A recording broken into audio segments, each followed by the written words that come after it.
Guys welcome to my YouTube channel maths Pathshala. कैसे हैं आप सब लोग? आई होप आप लोग बहुत ज़्यादा अच्छे होंगे। हमारा नेक्स्ट क्वेश्चन है निम्नलिखित के गुणनखंड कीजिए। इसमें हमें देखिए ये बहुपद दे रखे हैं, हमें इनके गुणनखंड करने हैं। और गुणनखंड मतलब हमें दो टर्म्स में से कॉमन फैक्टर निकालना होता है और उसके बाद हम इसको गुणनखंड करते हैं। हम करेंगे तो आपको पता लगेगा। अब देखिए इसमें सिर्फ दो ही टर्म है ना, इन दोनों में हमें ये देखना है कुछ कॉमन है। हाँ, तो हमें ये दिखाई दे रहा है 3 कॉमन है दोनों में। कैसे कि 3 तो इसमें है ही, और ये 6 जो है वो 3 के टेबल में आ रहा है, हमने 3 कॉमन ले लिया। अब कुछ कॉमन है, हाँ कॉमन है, एक्स दोनों में कॉमन है, तो एक ही एक्स कॉमन है ना, तो सिर्फ एक्स लिखेंगे। अगर स्क्वायर कॉमन होता तो स्क्वायर लिखते। स्क्वायर तब कॉमन होता है जब यहाँ पर घात ज़्यादा होती है, स्क्वायर होती है स्क्वायर से ज़्यादा घात होती तब। तो हमने 3x कॉमन ले लिया। अब 3x जब कॉमन लिया तो इधर क्या बचा, इधर एक्स स्क्वायर है, ये 3x है तो एक एक्स बचा। ठीक, प्लस का निशान लगाएंगे क्योंकि यहाँ प्लस है। 3 दूनी 6, यहाँ 3 है। 6 कितनी बार में बनेगा, 3 दूनी 2 बार में बनेगा, 3 दूनी 6। एक्स बाहर आ चुका है, क्या बचा, वाई। ठीक है, तो ये हमारे गुणनखंड हो गए। अब इसका जो नेक्स्ट है क्वेश्चन ये वाला, इसमें हमें देखना है कि इसमें क्या कॉमन है क्या कॉमन नहीं है। तो देखिए इधर 3 है, 3p² इधर 2p³ इधर 9p²। तो नंबर तो कोई कॉमन नहीं आ रहा क्योंकि ये 3 टर्म है ना। 2 टर्म होते हैं ये तो इसमें 3 कॉमन आ सकता था, लेकिन ये 3 टर्म है तो इसमें कोई नंबर कॉमन नहीं आ रहा। इसमें p और q कॉमन है बस। ठीक है, p भी है सब में दिखाई दे रहा है, q भी सब में दिखाई दे रहा है। अब हमें घातों का देखना है कि घात के हिसाब से क्या क्या कॉमन है। तो p सबसे छोटी घात वाला p कितनी घात का है, एक ही घात का है, तो हम एक ही बार लेंगे। q सबसे छोटी घात वाला कौन सा है, q सिंपल q मतलब एक ही q है, सबसे छोटी घात ही कॉमन आती है ना। तो इधर q है, इधर q² है, इधर q² है, तो सबसे छोटी घात q है ना, तो q कॉमन ले लिया। अब इधर बचा 3p³ क्योंकि एक p q तो हम बाहर ले चुके हैं ना, तो एक ही p q बचा इसमें। इसमें बचा +2 तो रहेगा ही रहेगा। अब p बाहर है तो p² बनेगा, और क्यू बाहर है तो क्यू नहीं मिलेगा। क्यों, क्योंकि क्यू बाहर हम ले चुके हैं अब, और इसमें एक ही क्यू था तो हम क्यू नहीं लिखेंगे। +9 इसमें p एक ही है, वो बाहर आ चुका है। ठीक, q² है, एक क्यू भी बाहर आ गया तो हम सिर्फ एक क्यू ही अंदर लिख सकते हैं। तो ये हमारे इसके गुणनखंड हो गए। ठीक है, अब नेक्स्ट है इसका a² भी 1 - x माइनस a 1 - x। अब देखिए इसमें 1 - x दोनों में कॉमन है, हमने बाहर ले लिया 1 - x। अब इधर बचा a²b और इसमें बचा -a, ये बचा ना, दोनों में से 1 - x हमने बाहर ले लिया। अब इसके में a² भी बचा, इसमें -a बचा। अब 1 - x ऐसे ही रहेगा। अब ये देखना इन दोनों में कुछ कॉमन है, हाँ इन दोनों में a कॉमन है, तो a हमने बाहर ले लिया। जब a बाहर ले लिया तो इधर एक a बचा, b बचा, माइनस इधर a बाहर हम ले चुके हैं तो क्या बचेगा, 1। क्योंकि जब कुछ नहीं होता है तो एक तो ज़रूर बचता है, ज़ीरो तो नहीं लिख सकते ना हम। ए आया है तो इसका इसके साथ कोई डिजिट है, कोई डिजिट जब दिखाई नहीं देती है तो 1 होती है। ठीक है, तो अब जब ए कॉमन ले लिया तो ए भी -1 हो गया। अब चाहो तो ऐसे ही लिखे रहने दो, या फिर ए माइनस बी, मतलब पहले ए लिख लो, फिर ए बी -1 लिख लो, और फिर लास्ट में 1 - x का टर्म लिख लो। बस ऐसे भी लिख सकते हैं, कोई दिक्कत नहीं है। ठीक है, अब हमारा नेक्स्ट है, नेक्स्ट भी बिल्कुल सेम इसकी तरह ही है, सेकंड वाले की तरह। इसमें हमें क्या दिख रहा है, क्या कॉमन दिख रहा है, ये हमें देखना है। देखिए इसमें हमें सबसे ए की सबसे छोटी घात कौन सी है हमारी, a² इधर a³ तो a² सबसे छोटी घात है। b की सबसे छोटी घात कौन सी है, b² b³ b⁴ तो b² सबसे छोटी घात है, हमने कॉमन ले लिया। इधर बचा ab, इधर बचा 2 क्योंकि a² b² बाहर आ चुका है, इधर बचा b² क्योंकि a² बाहर है, b⁴ है, तो b² b⁴ बन गया ना।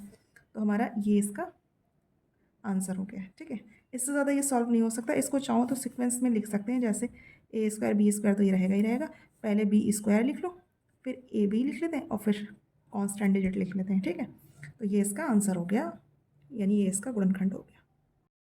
अब हमारा नेक्स्ट क्वेश्चन है निम्नलिखित बहुपदों के गुणनखंड कीजिए।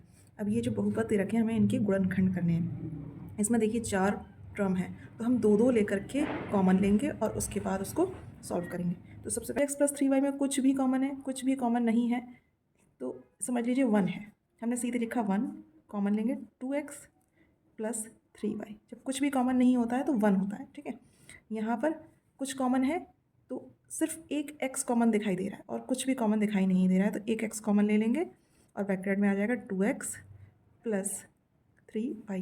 कैसे, देखिए माइनस माइनस के साथ जब अंदर मल्टीप्लाई करेगा तो माइनस के 2x² आ जाएगा, फिर माइनस प्लस माइनस हो जाएगा 3xy। ठीक है, अब 2x + 3y इधर भी है, 2x + 3y इधर भी है, तो 2x + 3y दोनों में से निकाल लिया। अब इधर बचा 1 और इधर बचा -x, इसे एक साथ ब्रैकेट में लिख देंगे। ठीक है, तो ये इसके गुणनखंड हो गए। ये नेक्स्ट है हमारा 32 x + y का स्क्वायर -2x -2y। तो 32 x + y का स्क्वायर हम ऐसे लिखेंगे क्योंकि ये ऑलरेडी ब्रैकेट में है, इसको खोलने से कोई फ़ायदा नहीं। हमें ये देखना है कि क्या ये इसके जैसा कुछ बन रहा है। तो माइनस के 2 जब कॉमन लेंगे तो ब्रैकेट में आएगा x + y। देखिए x + y इसमें भी है, x + y इसमें भी है। हम x + y कॉमन ले लेंगे। इसमें एक घात है, इसमें दो घात है, तो छोटी घात वाला ही हमेशा कॉमन लेते हैं। तो x + y कॉमन ले लिया।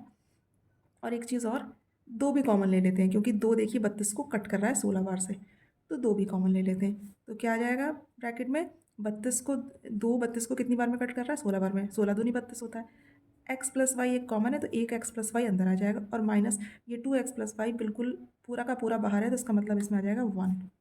ठीक है, तो 2x + y आ गया। अब इसको हम खोल देंगे अंदर ही अंदर, तो इसको खोल देंगे 16x + 16y -1। तो इसके जो है गुणनखंड वो ये हो गए। अब हमारा इसका ही नेक्स्ट पार्ट है गुणनखंड का, x⁵ + x⁴ + x³ + x²। इस सब में 4 टर्म है ना, तो 2 करके कॉमन ले लेंगे। तो क्या करेंगे हम, इसमें देखिए इन दोनों को में से x⁴ छोटा है तो वो कॉमन ले लिया। तो जब x⁴ कॉमन लिया तो आ जाएगा x + 1, प्लस इन दोनों में x² छोटा है तो आ जाएगा x + 1। अब देखिए x + 1 दोनों में दे रखा है तो हमने बाहर ले लिया, इधर आ जाएगा x⁴ + x²। अब क्या करेंगे हम, x + 1 तो हमारा ऐसा ही रहेगा। इन दोनों में क्या कॉमन आ सकता है, इन दोनों में x² कॉमन आएगा क्योंकि x के स्क्वायर छोटा है, तो आ जाएगा x² ब्रैकेट में +1। तो ये इसके गुणनखंड हो गए। आप चाहो तो इसको सिंपल वे में लिख सकते हो, मतलब ये x² हम पहले लिख देते हैं, x², x + 1 और x² + 1। ठीक है, इस तरह से लिख के आप इसे सीक्वेंस में भी लिख सकते हैं।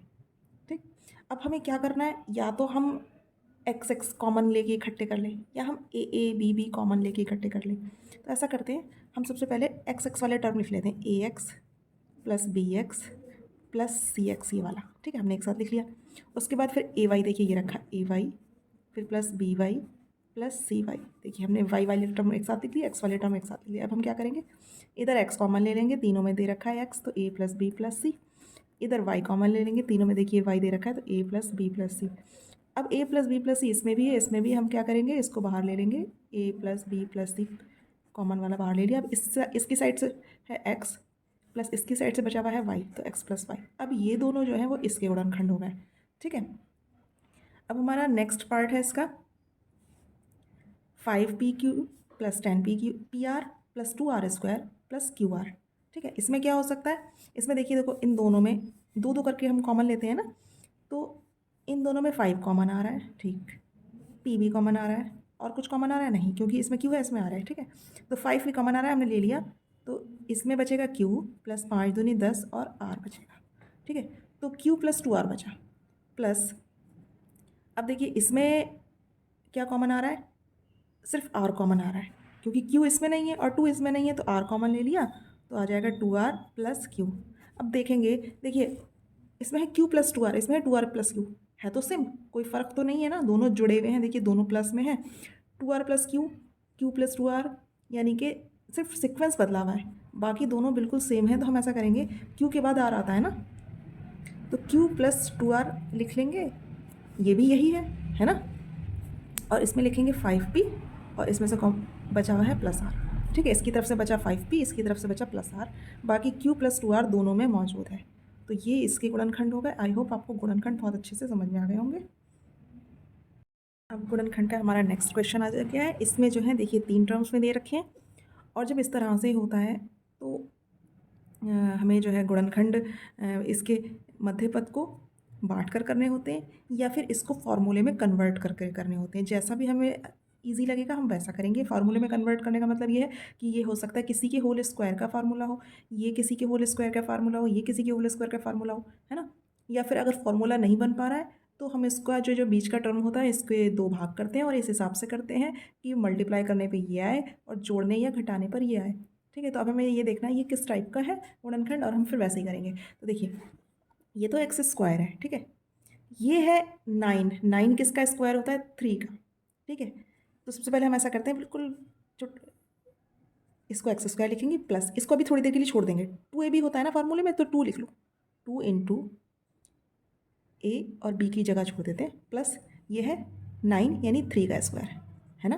9 जो होता है 3 का स्क्वायर होता है। और फार्मूला हमारा क्या होता है? अगर ए प्लस बी का होल स्क्वायर का फार्मूला है तो वो होता है a square plus 2ab plus b square, यही फार्मूला होता है ना।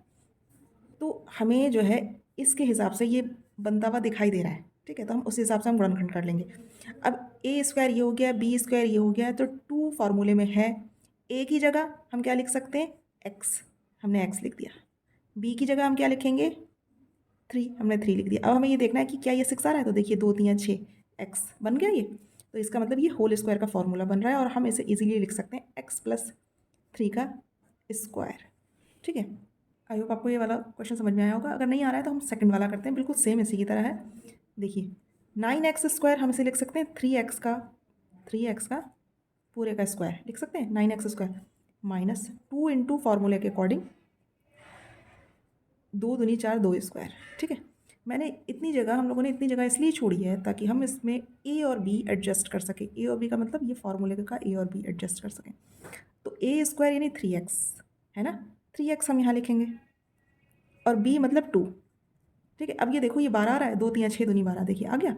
यानी ये बिल्कुल इस तरह का फार्मूला बन गया है। अब हमें क्या करना है? हमें इसको फार्मूले में कन्वर्ट करना है, लेकिन देखिए यहाँ पर माइनस है, इस बात का ध्यान रखना है।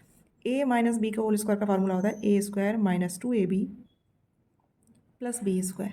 तो यहाँ पर आएगा 3x, यानी ए की जगह पर क्या है? 3x और बी की जगह पर है 2, तो 3x माइनस 2 का स्क्वायर का फॉर्मूला बन जाएगा ये, ठीक है। इस तरह से आपको बहुत जो है सोच करके फॉर्मूले में एडजस्ट कर करके गुणनखंड करने हैं। अगर आपको फॉर्मूले याद होंगे ए प्लस बी के होल स्क्वायर का, ए माइनस बी के होल स्क्वायर का, तो आप ये वाले गुणनखंड बहुत आसानी से कर सकते हैं।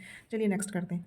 ये बिल्कुल पहले वाले की तरह एक्स स्क्वायर प्लस 7 स्क्वायर, देखिए 7 7 49, ठीक है। 2ab यानी 2 इंटू ए की जगह है एक्स इंटू बी की जगह है 7, देखिए 2 7 14 बन गया, 2 7 14 एक्स। तो हम क्या लिख सकते हैं इसे? एक्स प्लस 7 का होल स्क्वायर का फार्मूला, क्योंकि ये देखिए दोनों प्लस में है और हमारे फॉर्मूले प्लस वाले में ये वर्क करेगा, ठीक है। आई होप आपको ये वाले जो फॉर्मूले में कन्वर्ट होकर के गुणनखंड हो रहे हैं वो आपको समझ में आ गए होंगे। हमारा गुणनखंड का नेक्स्ट टाइप आ गया है। इसमें पहला पार्ट है 4x स्क्वायर माइनस 1/9। इसमें 2 टर्म है लेकिन फिर भी इसके गुणनखंड होंगे। चीज़ याद रखिए, ये ए स्क्वायर है, हो सकता है ये बी स्क्वायर हो, तो हमें फार्मूला एक पता होना चाहिए ए स्क्वायर माइनस बी स्क्वायर का। तो ये क्या होता है? A minus B, A plus B, ठीक है। ये इस तरह से खुल सकता है, हमें ये देखना कि क्या ये इस तरह से खुल सकता है। तो हम देख रहे हैं 4x स्क्वायर को हम स्क्वायर में कन्वर्ट करेंगे तो 2x का स्क्वायर बन जाएगा, और 1/9 को कन्वर्ट करेंगे तो 1/3 का स्क्वायर बन जाएगा। देखिए 1 का स्क्वायर 1 होता है, 3 का स्क्वायर 9 होता है, ठीक है। तो बिल्कुल ये इसके जैसा हो गया। अब हम क्या करेंगे? ये बन गया ए स्क्वायर, ये बन गया बी स्क्वायर, तो ए minus B A plus B यानी कि 2x के साथ एक बार 1/3 घटा दिया जाएगा और फिर 2x के साथ एक बार 1/3 जोड़ दिया जाएगा। तो ये इसके गुणनखंड हो गए। अब हमारा नेक्स्ट है इसी का x प्लस वाई का स्क्वायर माइनस 9z का स्क्वायर, बिल्कुल सेम इसी की तरह ही है, इसी का टाइप का है। तो x प्लस वाई का स्क्वायर पहले से ही है तो हम ऐसे ही लिखेंगे। 9z को लिख सकते हैं हम 3z का होल स्क्वायर लिख सकते हैं।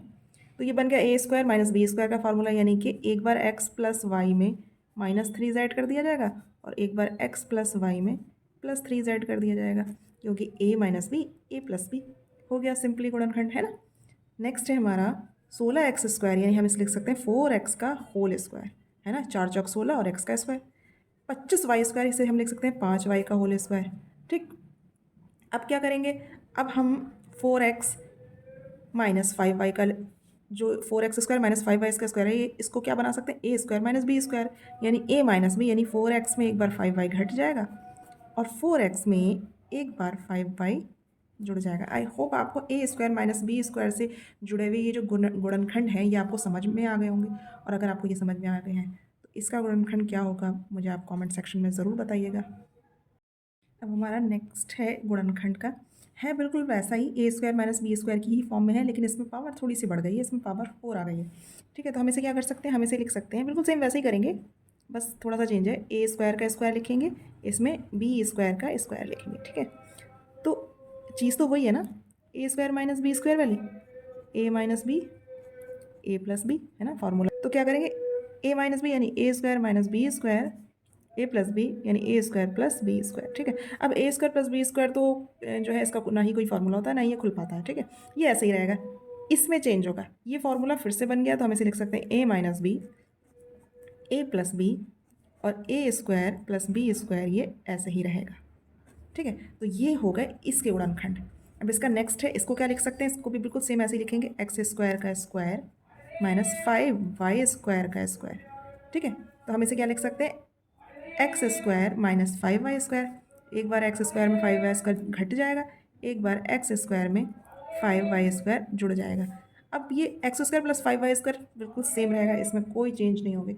आप इसको जो है कर सकते हैं, कैसे कर सकते हैं, हम 5 को √5 इंटू √5 लिख सकते हैं ना, तो बस इसको ऐसे लिखेंगे। हम इसे क्या कर सकते हैं, एक्स स्क्वायर माइनस √5y का होल स्क्वायर, इसको ऐसे करके लिख सकते हैं, ये ऐसे ही रहेगा, x square plus 5y square, ठीक है। अब ये फिर से ए स्क्वायर माइनस बी स्क्वायर का फॉर्मूला बन गया, यानी ए में ए minus B A plus B, यानी एक्स में पहले √5y घटा देंगे, फिर एक्स में √5y जोड़ देंगे और फिर x square plus 5y square लिख देंगे, ठीक है। तो ये इसके गुणनखंड हो गए। आई होप आपको ये वाले गुणनखंड भी समझ में आए होंगे। मिलती हूँ मैं आपसे नेक्स्ट वीडियो में, तब तक के लिए keep watching, keep learning and keep smiling, take care, bye bye.